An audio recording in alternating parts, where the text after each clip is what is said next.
What's going on, everybody? Happy Tuesday. Joe at the Big Sky Model Workshop. Down getting some bench time in on my last day off. Tomorrow it is back to the grind for me, but the mail is running again today, and you know what that means. It's time for a few shop card shoutouts. So, first one came in the mail from Gloria at Stout Creations. I really like the card. I especially like the QR code. That is a great idea. So Gloria's fairly new to the community, fairly new channel, but she's already into some good stuff, working on the Street Machine Group Build, building a GTO. She's in the Lowrider Group Build, and she is, of course, in the USAC build as well. Head on over to her page. I will make sure she is tagged in the description or the title of the video. Go give her a like and a subscription and follow along, and let's encourage her to keep on creating content and rocking along there. Welcome to the community, Gloria, and thank you for the card. Also, so I got a card already, but Rob and I both forgot whether or not we sent each other a card. So, Rob at Papa's Model Car Room sent me an extra card, and I still love this thing. Looks like the side of a 60s AMT 32 Ford box, which is just cool.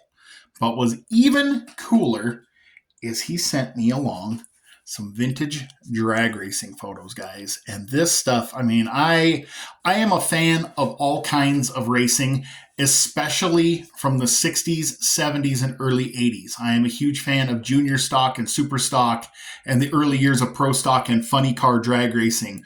I love Indy from the 50s through the early 80s. NASCAR from 81 to 84, my absolute favorite era. You will see more of those builds in coming months.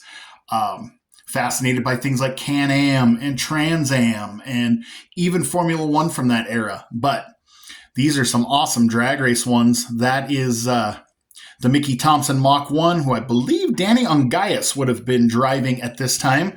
Danny Ungaius also raced Indy cars after his funny car career. Fun fact for you guys.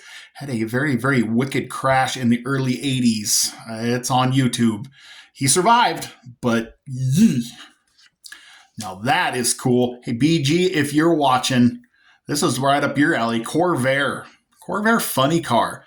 You know what?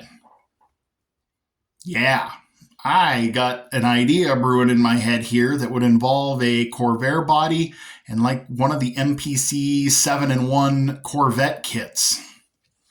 Got me thinking. This was an era, I think one of the biggest reasons why I like 60s era drag racing, IndyCar, stuff like that, is there was still time to innovate.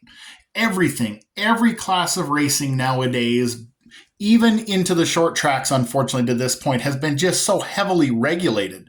It's got to use this tire, got to use this carburetor, got to use this engine, got to be at this weight. Like there's no room to innovate. Whereas in the 60s and the 70s, even to the early 80s, it was the Wild West still. And the stories of the things guys were trying and the crazy creations they came up with is, I love, absolutely love. Even Baja, I should even include Baja in that. Really cool one here. The Palomino 2, it's an altered wheelbase Chevelle. The Virginian, which was a Monza. That's mid-late 70s era. Hubert Platt, when he went ahead and tried to go AFX racing with a Mustang. So this is one of those early funny cars. This is before we were all going flip top, which is really cool. This is still a really fascinating era for drag racing when the factories were behind cool creations like this.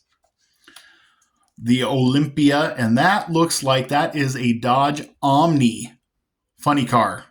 Correct me if I'm wrong, guys. That's either an Omni or a Mustang, but could be a Mustang. I think it's one of those Dodge Omnis. Super cool. Check out that Corvair in the background, that rear-engined altered Corvair and a dragster.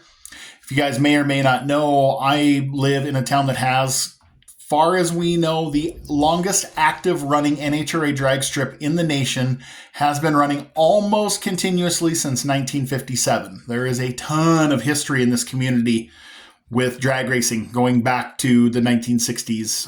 I've seen some really, really cool stuff. Another awesome Ken Vaney's Vega funny car. If you guys are into funny cars, this is some really cool stuff. I love it. And of course, one of the, if not, I believe this is the first flip-top funny car ever created. Jack Christman's GT1 Mercury Cyclone. This is where the era of the flip-up body funny cars started. So, nice little history lesson for you guys. And a big thank you to Rob again for the pictures and the inspiration. I sure appreciate it. In the background, I started digging into my 50s and 60s on Steelies Group Build, hosted by JT at I Need My Garage Time. Goes through March, so you've got all winter to build something. 50s or 60s on Steelies is basically what it is. So I got parts and pieces here. I am building this, the AMT 1950 Chevy pickup. I am not building it to the box art. My wife has specifically requested a build for Christmas. She wants something that has a little Christmas tree in the bed of it. So I am doing a beautiful metallic red. I can't show you guys just yet because the paint is drying. I literally just finished spraying it before I hopped on here. I thought I'd film this and then I'm calling it a night. Interior will be black. Chassis will be black. Steel wheels. We're still in debate whether we're going white or black, and trim rings, hubcaps, both, none. I think I know what I want to do, and I think she's going to really like it. I'm just so stoked that my wife is so supportive of this hobby. She did this just like, I want you to build me something. Like, they just kind of came out of a general discussion, and boy, you bet. What do you want? Like, you name it, we'll build it. I mean, you name it. So I am super thrilled to be working on this one. I'm stuck on the gasser until I get some chrome spray paint. Ordered a can of Revell Chrome. Once that gets here, I can get back to work on the gasser, and I will give you a progress update when I get to that. I'm going to guess it's going to be sometime next week, guys. I still have the Bronco. I got some really cool parts that'll be part of tomorrow's What Did You Buy Wednesday that I think will help me finish that mess. That one, of course, is for Pat at Card Scale Dreams. That is the off-road group build that goes through the end of the year. That is my Coyote-powered 78 Bronco. I'm about 90% done on my Customs Illustrated group build, which is hosted by Paul at Left Coast Model Car Builds. That goes through the middle to the end of December, but we wait to do the reveal then. It's going to be great, guys. I am so thrilled with how it came out. I'm actually scared to death that something's going to happen to this poor thing before I get to do the reveal. I will probably film the reveal and have to leave that hunkin' video eating up space on my phone. I could transfer it to the laptop. I know. I'm just paranoid. This thing turned out so nicely now after the paint fiasco and everything. I'm just really, really stoked about that. So, next up on the slate, after I get some more things in color on this, I've got body work to do on my Lowrider group build. That'll be the next one up in the queue. I'm debating how I want to go about that. I'm doing the Green Hornet Black Beauty, so of course it's got all those trapdoors. Well, I want to glue those closed, and I want to fill them. I know that if I use the Tamiya white putty, it's going to shrink, which means I either go to the parts store and buy some spot putty, or I do some sprue goo, or I use some really, really small evergreen plastic rod, or I might take a page from Jimmy over at Kit Bash Customs. He's got a video on using super glue and baking soda. So I think that's actually the direction I'm going to go, because some of these gaps are too small for like evergreen rod, and I don't want to use that all up on that.